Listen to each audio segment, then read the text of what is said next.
This channel does not promote any violent, harmful, or illegal activities. All content provided by this channel is meant for an educational purpose only. Top quality और consistent performance के लिए सिर्फ silver pump नाम याद रखना। Nomination form যাচাইয়ের আগে বিহারে বাদ 35.5 রকম ভোটারের নাম। যাদের নাম বাদ যাচ্ছে তাদের কেউ মৃত, কেউ স্থায়ীভাবে রাজ্য ছেড়েছেন। কারোর ভোটার তালিকায় নাম রয়েছে দু জায়গাতে।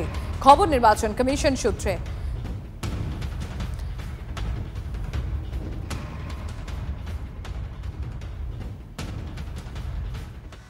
ভোটার তালিকা পরিমার্জন নিয়ে চাপে বিহার বিজেপি ও সাধারণ মানুষের উদ্বেগ উস্কে লাগাতার প্রচারে বিরোধীরা।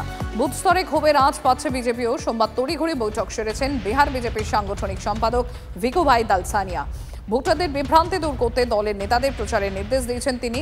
ভোটার তালিকায় নাম নথিভুক্তকরণে দলীয় কর্মীদেরও সহায়তার নির্দেশ। পটাশপুরে বহিরাগত হিন্দিভাষী 5 জনকে ছেলে ধরা সন্দেহে গণপিটুনি।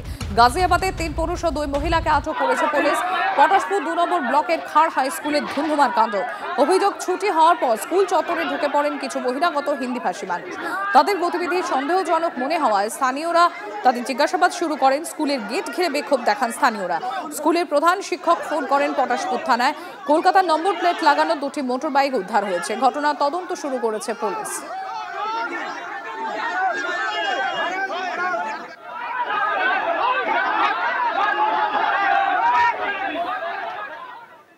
দেশজুড়ে ভোটার তালিকার সমীক্ষা তোড়জোড় নির্বাচন কমিশনে। অগস্ট মাস থেকেই বিশেষ সমীক্ষার কাজ শুরুর ভাবনা। খবর কমিশন সূত্রে বিভিন্ন রাজ্যে কমিশনের কর্মীদের সক্রিয় করা হয়েছে। বিহারে ইতিমধ্যে বিশেষ সমীক্ষার কাজ শুরু করেছে কমিশন। আর এই সমীক্ষা নিয়ে ইতিমধ্যে সুপ্রিম কোর্টে মামলা হয়েছে। 28শে জুলাই মামলার পরবর্তী শুনানি রয়েছে। সুপ্রিম কোর্টে মামলার দিকে থাকে কমিশন। পশ্চিমবঙ্গটা বা এই ভারতবর্ষটা ধর্মশালা নয় যে যখন আসবে ঢুকে পড়বে আর ভোট ব্যাংকের স্বার্থে দেশের আভ্যন্তরীণ নিরাপত্তা কম্প্রোমাইজ হয়ে যাবে, এটা কেউ চায় না।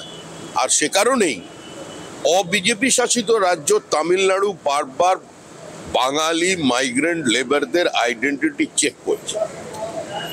রাজ্যে মুখ্যমন্ত্রী যে পদযাত্রা করছেন শুনছি 16 তারিখে, সেটা কার্যত একটা আত্মঘাতী অবস্থান।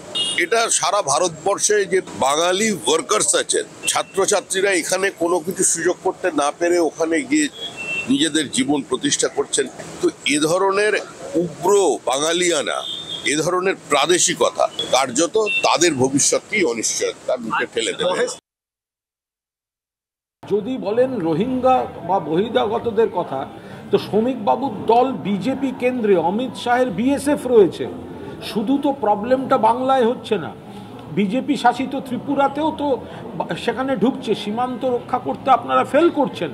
জাতীয় নির্বাচন কমিশন বলছে বিহারের নেপাল থেকে আসা লোক দেখা যাচ্ছে। তো বিহার আর নেপালের বর্ডার সেটা পাহারা দিতে পারছে না কেন অমিত শাহের বিএসএফ?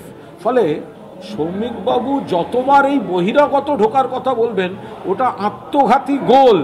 ওটা যতবার বলবে বিজেপি অনুপ্রবেশ, ততবার তারা চোখে আঙুল দিয়ে দেখিয়ে দিচ্ছেন অমিত শাহের সীমান্ত পাহারা দেওয়ার ব্যর্থতা।